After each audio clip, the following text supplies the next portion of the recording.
Alright kids, today in Louisiana Beer Reviews we are looking at a Mr. Wriggles by the Rahr and Sons Company. Yeah, Mr. Wiggles. Oh, it does says Wiggles. I thought it said Wriggles.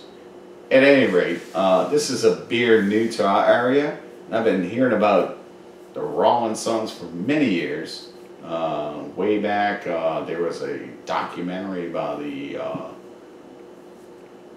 Dogfish Head folk wanting to do other things. I'm not really going to get into that. And the Rahr and Sons Company was one of their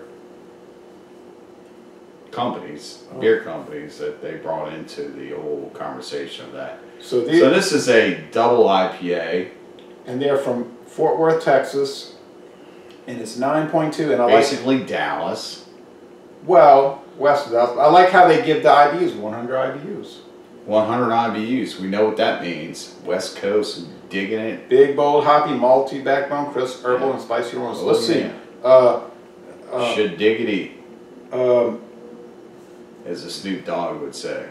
Giggles. Oh, Wiggles causes giggles. You know, they like to put their little right thing.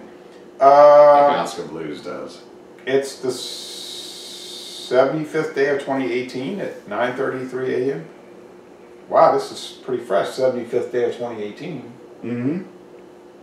So put some middle of February here. We're almost in the middle of April. February would be not even the 60th day. I'm sorry, what was that again? 75th? Okay, beginning of March. You want me to open it? Sure. It's got a nice little, looks like some kind of a schnauzer or terrier dog on the cover. So this is pretty fresh, and I've had some other Rahr and Sons beers. A lot of Texas beers have been coming into our area lately, if you've noticed. Mm-hmm. Carbacher, you never tried Carbacher. Have not. I would like to. I've heard some things about that. Now this has that shrink wrap plastic can cover. Which doesn't bother me again. That doesn't bother me either, I'm just commenting on it. Wow, it's got a totally different smell. And you heard about the stuff at NOLA going on, huh? Yeah, they're getting into the hop game pretty good. What happened was they announced that Kurt Coco was stepping down as the head of the brewery. Really? So he could concentrate on the NOLA distilling division. Okay. And some other people are taking over, but he'll so still they're going to start doing rum and vodka. Well, they've been doing it, but then the next day they announced that they were shutting down their distillery. Suddenly. So I don't know what's going on over there. Joe Dufresne was saying it's all over, you know, and he was sad about it on Facebook. So I don't know what the future is for NOLA. Well, let's get back to this, but I just thought I'd mention that. Joe, if you're looking at this video, please let us know what's going on. So we're also interested in the NOLA Brewing Company and everything they do. And Joe usually has kind of connections. Well, look at this no head there. It might have to do with his VFW. Well, it's dissipated. This is another orangey one. Oh, this is fantastic. Orange, clear. The head on it just goes in. The aroma goes in almost to you can almost feel it on the backbone of your tongue, anticipating the salivary glands. Now this one is much really less good. Forward in the aroma though than the Waldo's. The Waldo's was like Dank City. This one, and it was like so aromatic. This one is just like, it's subtle. It just kind of goes down. There's a little bit of malt. It marrows. Marrows pretty good. You ready to taste it? Yep.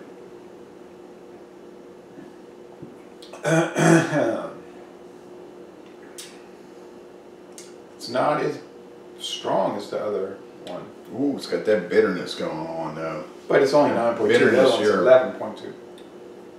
It's what and what? That bitterness is.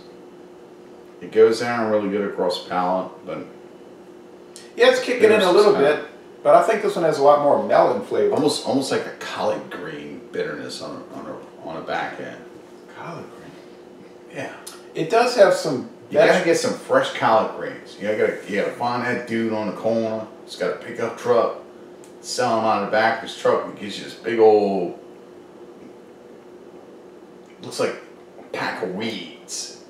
You know, you pick that up, you're like, yeah, okay. You take them home, you clean them, you scrub them down, get all the dirt off them, cut them up, cook them down with some onion and ham hock.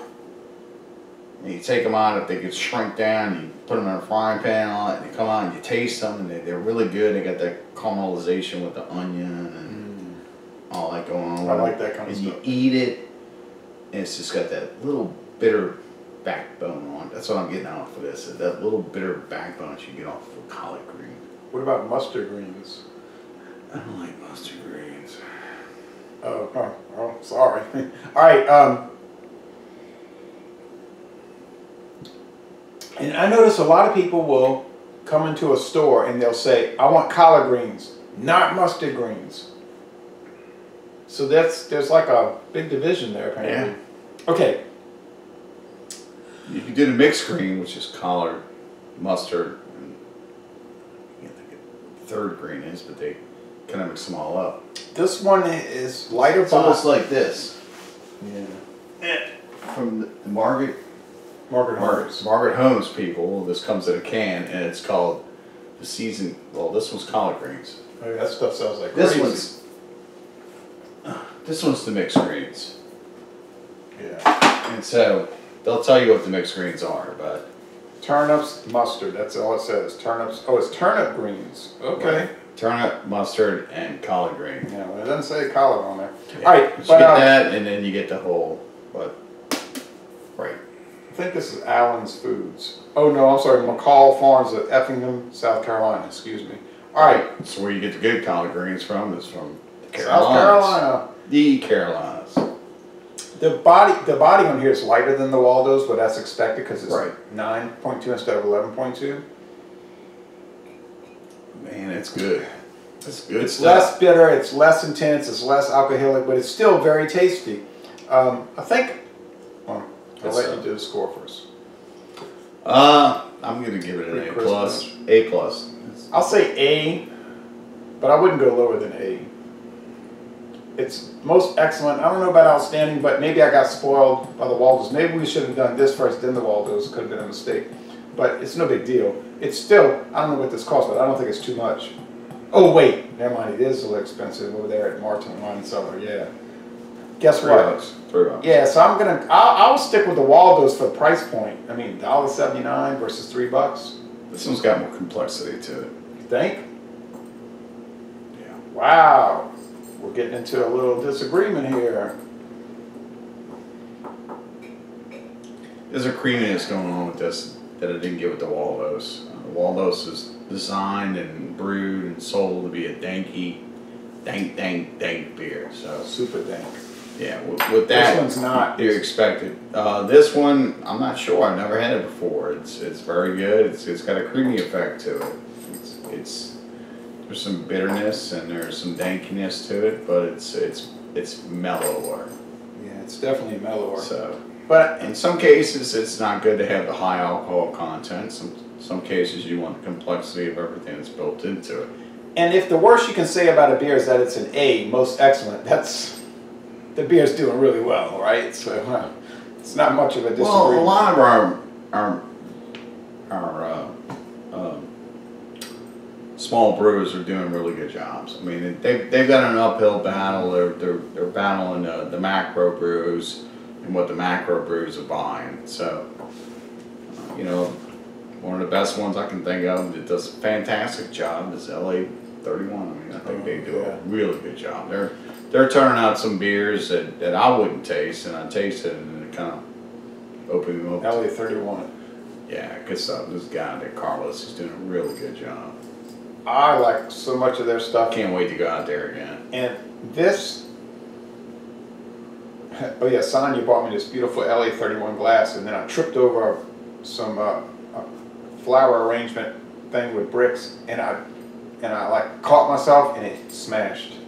Sounds like a road trip. Like a minute after I got the gift, I was so disgusted. disgusted. Sounds like a road trip. It was a beautiful glass too. We're going. This is great. You know what other company is out in Fort Worth, Texas? Miller Brewing Company. Oh, Miller. All right. Miller. All right, so Laissez Le Bon Temps Relais, another great one. I'm going to end this review by saying, y'all come on down to Jefferson Parish. The levee. By the levee. That's the Mississippi River right there. I could throw a rock and hit it. We're going to do a review on the levee one day. That is literally what I did once.